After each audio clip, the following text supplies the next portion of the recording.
ಇಂದಿನ ವಿಡಿಯೋ ಶಿವಸಹಸ್ರನಾಮದ ಕೊನೆಯ ಸ್ತೋತ್ರ ಮತ್ತು ಶಿವಸಹಸ್ರನಾಮದ ಫಲಶ್ರುತಿಯ ಬಗ್ಗೆ. ಶಿವಸಹಸ್ರನಾಮದ 123ನೇ ಸ್ತೋತ್ರವು ಹೀಗಿದೆ. ವಿಮುಕ್ತೋ ಮುಕ್ತ ತೇಜಶ್ಚ ಶ್ರೀಮಾನ್ ಶ್ರೀವರ್ಧನೋ ಜಗತ್. ಈ ಸ್ತೋತ್ರದಲ್ಲಿ ಶಿವನ 5 ನಾಮಗಳಿವೆ. ಈಗ ಈ ಶಿವನ ಈ 5 ನಾಮಗಳ ಅರ್ಥವನ್ನು ವಿವರವಾಗಿ ತಿಳಿದುಕೊಳ್ಳೋಣ. ಶಿವನ ಮೊದಲ ನಾಮವು ಹೀಗಿದೆ: ಓಂ ವಿಮುಕ್ತಾಯ ನಮಃ. ಈ ಶಿವನಾಮದ ಅರ್ಥ ಸಂಪೂರ್ಣವಾಗಿ ಬಂಧಮುಕ್ತನಾದ ಆ ಭಗವಂತನಿಗೆ ನಾನು ನಮಸ್ಕರಿಸುತ್ತೇನೆ. ಶಿವನ 2ನೇ ನಾಮ ಹೀಗಿದೆ: ಓಂ ಮುಕ್ತ ತೇಜಸೇ ನಮಃ. ಈ ಶಿವನಾಮದ ಅರ್ಥ ದೇಹವಿಲ್ಲದ ಅಥವಾ ನಿರ್ಲಿಪ್ತ ಬೆಳಕಾಗಿರುವ ಆ ಭಗವಂತನಿಗೆ ನಾನು ನಮಸ್ಕರಿಸುತ್ತೇನೆ. ಶಿವನ 3ನೇ ನಾಮ ಹೀಗಿದೆ: ಓಂ ಶ್ರೀ ಮಾತೆ ನಮಃ. ಈ ಶಿವನಾಮದ ಅರ್ಥ ಶ್ರೀಮಂತ ಬುದ್ಧಿವಂತನಾದ ಆ ಭಗವಂತನಿಗೆ ನಾನು ನಮಸ್ಕರಿಸುತ್ತೇನೆ. ಶಿವನ 4ನೇ ನಾಮ ಹೀಗಿದೆ: ಓಂ ಶ್ರೀ ವರ್ಧನಾಯ ನಮಃ. ಈ ಶಿವನಾಮದ ಅರ್ಥ ತನ್ನ ಭಕ್ತರಿಗೆ ಸಂಪತ್ತನ್ನು ನೀಡುವ ಆ ಭಗವಂತನಿಗೆ ನಾನು ನಮಸ್ಕರಿಸುತ್ತೇನೆ. ಶಿವನ 5ನೇ ನಾಮ ಹೀಗಿದೆ: ಓಂ ಜಗತೇ ನಮಃ. ಈ ಶಿವನಾಮದ ಅರ್ಥ ವಿಶ್ವವೇ ಆಗಿರುವ ಆ ಭಗವಂತನಿಗೆ ನಾನು ನಮಸ್ಕರಿಸುತ್ತೇನೆ. ನಮ್ಮ ಹಿಂದೂ ಧರ್ಮ ಗ್ರಂಥಗಳ ಪ್ರಕಾರ ಶ್ರೀಕೃಷ್ಣನು ಉಪಮನ್ಯು ಋಷಿಗಳಿಂದ ಈ ಶಿವಸಹಸ್ರನಾಮವನ್ನು ಪಠಿಸಲು ವಿನಂತಿಸಿಕೊಂಡನು ಎಂದು ಹೇಳಲಾಗುತ್ತದೆ. ಶಿವಸಹಸ್ರನಾಮವನ್ನು ಮೊದಲು ಭಗವಾನ್ ಬ್ರಹ್ಮನು ಪಠಿಸಿದನು. ನಂತರ ಆ ಜ್ಞಾನವನ್ನು ಇಂದ್ರದೇವ, ಯಮರಾಜ, ಮಾರ್ಕಂಡೇಯ ಋಷಿಗಳಿಗೆ ನೀಡಿದನು ಮತ್ತು ಅಂತಿಮವಾಗಿ ಋಷಿ ಮಾರ್ಕಂಡೇಯನು ಈ ಶಿವಸಹಸ್ರನಾಮವನ್ನು ಋಷಿ ಉಪಮನ್ಯುವಿಗೆ ಕಲಿಸಿದನು ಎಂದು ಹೇಳಲಾಗುತ್ತದೆ.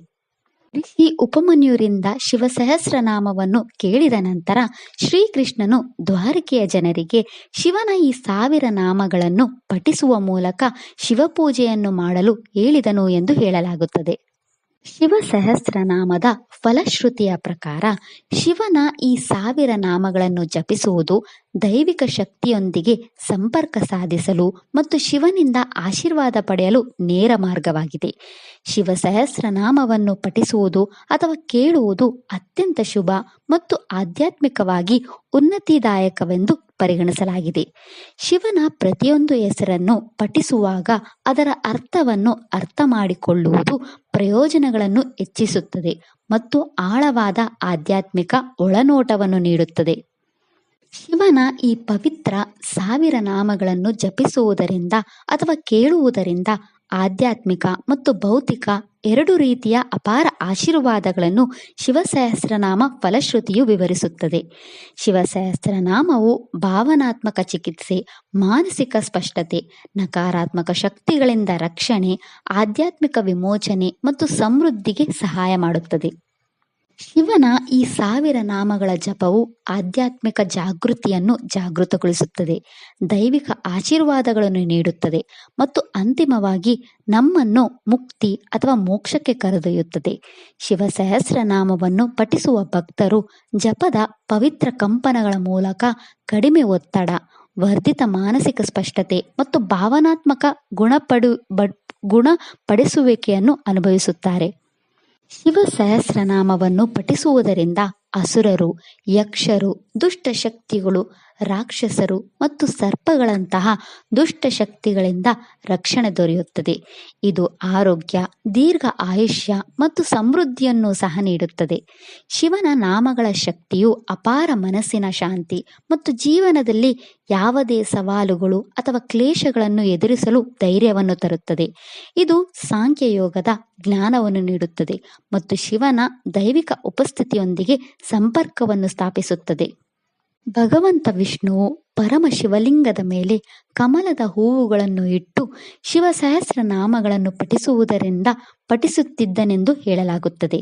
ಶಿವನು ತನ್ನ ಶಕ್ತಿಶಾಲಿ 1000 ನಾಮಗಳನ್ನು ಓದುವ, ಕೇಳುವ ಅಥವಾ ಪಠಿಸುವವರಿಗೆ ಅಪಾರವಾದ ಮನಸ್ಸಿನ ಶಾಂತಿ ಮತ್ತು ಆತ್ಮವಿಶ್ವಾಸ, ಯಾವುದೇ ಸವಾಲನ್ನು ಎದುರಿಸಲು ಧೈರ್ಯ, ಜೀವನದಲ್ಲಿ ಯಾವುದೇ ಸಂಕಷ್ಟವನ್ನು ವಿವರಿಸಲು ಮತ್ತು ಜೀವನದ ಎಲ್ಲ ಸಕಾರಾತ್ಮಕ ತಿರುವುಗಳನ್ನು ದಯಪಾಲಿಸುತ್ತಾನೆ ಎಂದು ಸ್ವತಃ ಶಿವನೇ ಹೇಳಿದ್ದಾನೆ. ಶಿವನ ಈ 1000 ನಾಮಗಳ ಪಠಣವು ಅನಾರೋಗ್ಯವನ್ನು ನಾಶಪಡಿಸುತ್ತದೆ, ವಿದ್ಯೆಯನ್ನು ನೀಡುತ್ತದೆ, ಸಮೃದ್ಧಿಯನ್ನು ನೀಡುತ್ತದೆ, ನಮ್ಮ ಎಲ್ಲ ಆಸೆಗಳನ್ನು ಪೂರೈಸುತ್ತದೆ ಮತ್ತು ಅಂತಿಮವಾಗಿ ನಮ್ಮನ್ನು ಶಿವಲೋಕಕ್ಕೆ ಕರೆದೊಯ್ಯುತ್ತದೆ. ಇದಿಷ್ಟು ಶಿವನ 1000 ಹೆಸರುಗಳ ಬಗ್ಗೆ ಮತ್ತು ಈ ಶಿವ ಸಹಸ್ರನಾಮವನ್ನು ಪಠಿಸುವುದರಿಂದಾಗುವ ಪ್ರಯೋಜನಗಳ ಬಗ್ಗೆ. ಓಂ ನಮಃ ಶಿವಾಯ. ಈ ವಿಡಿಯೋ ಇಷ್ಟ ಆದರೆ ಲೈಕ್ ಮಾಡಿ, ಶೇರ್ ಮಾಡಿ ಮತ್ತು ಚಾನೆಲ್ ಸಪೋರ್ಟ್ ಮಾಡೋಕೆ ಸಬ್ಸ್ಕ್ರೈಬ್ ಮಾಡಿ. ಧನ್ಯವಾದಗಳು.